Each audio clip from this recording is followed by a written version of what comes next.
ನನ್ನ ಎಲ್ಲೋ ನೋಡಿದೀನಿ ಅಂತ ಹೇಳಿದೆಯಲ್ಲ, ಇನ್ನೊಂದಿನ ಗೊತ್ತಾಗ್ಲಿಲ್ವಾ?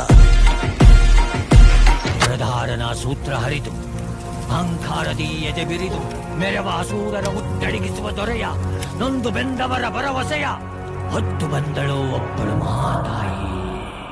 ಚುಕ್ಕಿ ಚಂದ್ರಮರು ಮುಗಿಲ ಸೆರೆಗೊಳಗೆ ಅವಿತು ಕುಳಿತಿರುವಾಗ ಜ್ವಾಲೆಯೊಬ್ಬಳು ಜ್ವಾಲಾಮುಖಿಯ ಹಡೆದಿದ್ದಳಾಗ ಸುಡುವ ಬೆಂಕಿಯಲ್ಲಿ ಸುರಿವ ಮಳೆಯಂತೆ, ಮೃತ್ಯುವಿನ ಮನೆಯಲ್ಲಿ ಮೃತ್ಯುಂಜಯನಂತೆ, ದೌಲತ್ತಿನೆದುರು ದಂಕೆಯ ರೂಪದಲ್ಲಿ, ದಶಕಂಠರೆದುರು ಧನುಜಾರಿ ರೀತಿಯಲ್ಲಿ ಬುರಿವಜಮದಗ್ನಿ ಕೋಪವ ಮೀರಿಸಿ ಸಿಡಿದಂತೆ ಸಿಡಿದ ಧೀರನಪ್ಪನ ಕತೆ, ಎನ್ನೆ ಮೀರಿದ ವೀರನಪ್ಪನ ಕತೆ.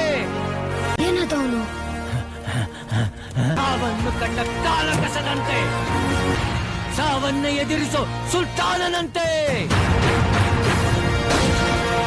ಸುಡುವ ಕೆಂಡವ ತೊಳೆದು ಕಡಿವ ಕಟ್ಟಿಯ ಮೇಲ್ನಡೆದು